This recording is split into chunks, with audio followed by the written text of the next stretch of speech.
What's up, everybody? I just finished the fourth book in the Fear Street Senior series. This is No Answer. My cover is really faded, and you can't even read what's on the tombstone, but I think that all of the covers of this book is like this because I'm pretty sure I had another copy of this at one point. Could be wrong, though. Let's take a look back at the step. Let's take a look at the step back cover art. Pretty cool. Right off the bat, this book is really good. I really enjoyed it. The story starts off with this girl named Clarissa. She's going to a viewing of her sister who passed away a year prior. Her sister fell down the stairs while talking on the phone, so it was ruled as an accident.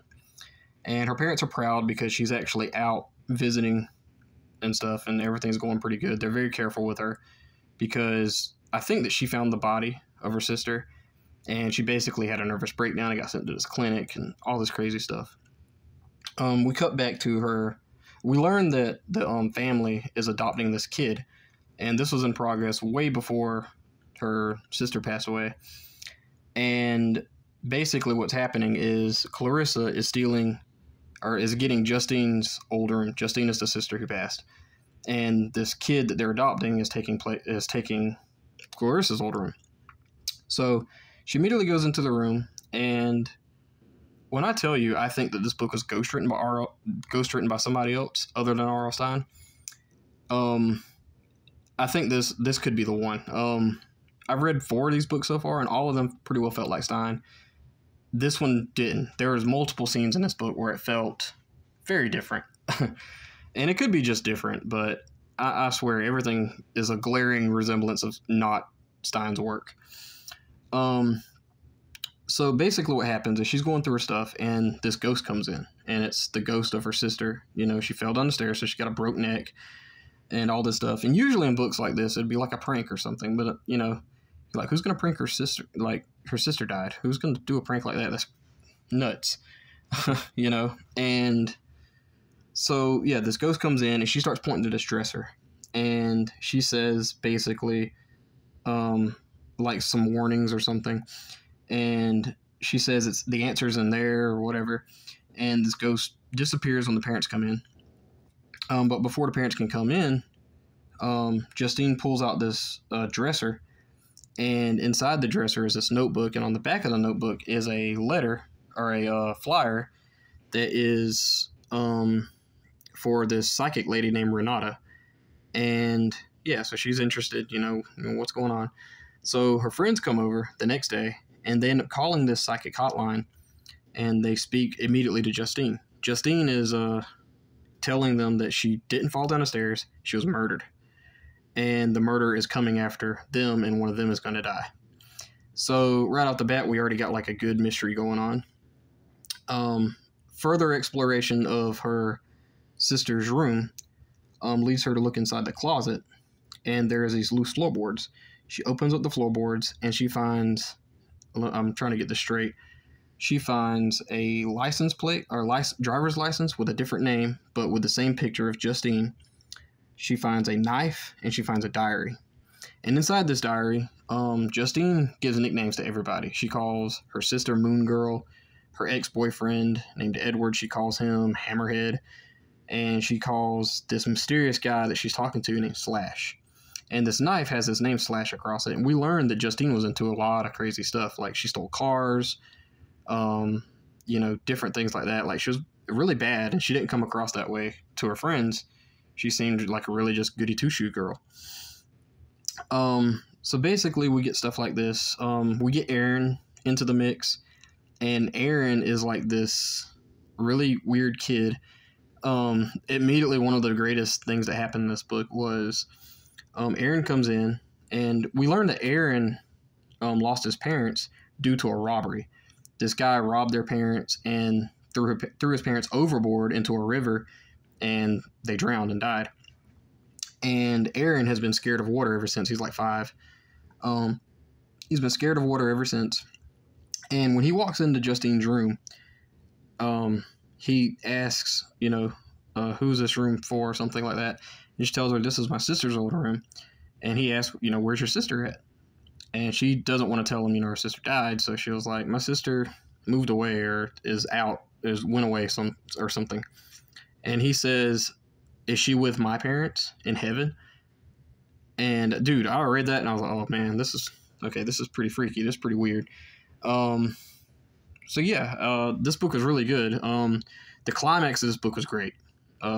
Really brilliant. This book did have a little bit of pacing issues, and that's really the only negatives I have for it. I don't think it's quite perfect, but it was very close. This one definitely did not, like I said, this one definitely didn't feel like Stein wrote it. Some of the glaring things that I was going to talk about was the fact that this ghost comes in, chapter 2. They talk about like heaven and stuff in this book.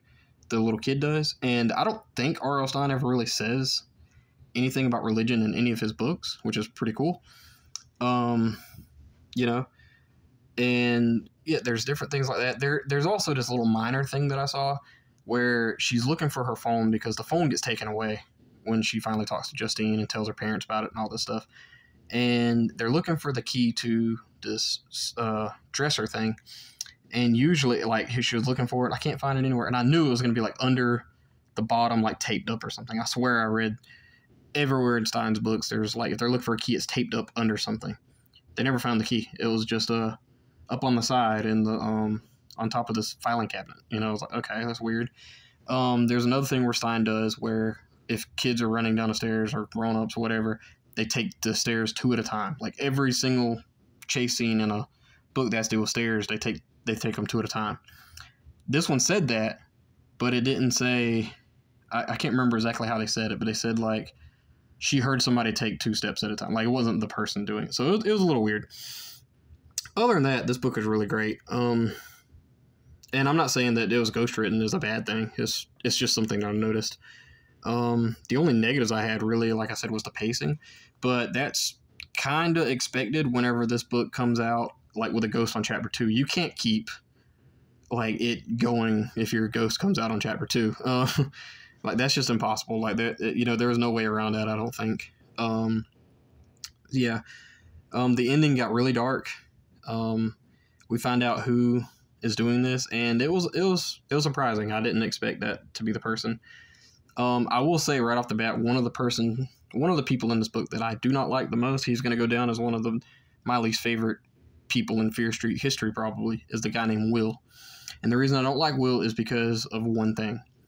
All right, so this girl ends up telling Will that she talked to Justine through a psychic hotline, and he doesn't believe her, which is understandable. I mean, you're not going to believe that. A lot of people aren't.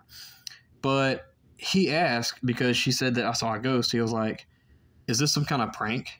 Okay, so, all right. So you're going to ask if this is some kind of prank to a girl that just lost her sister.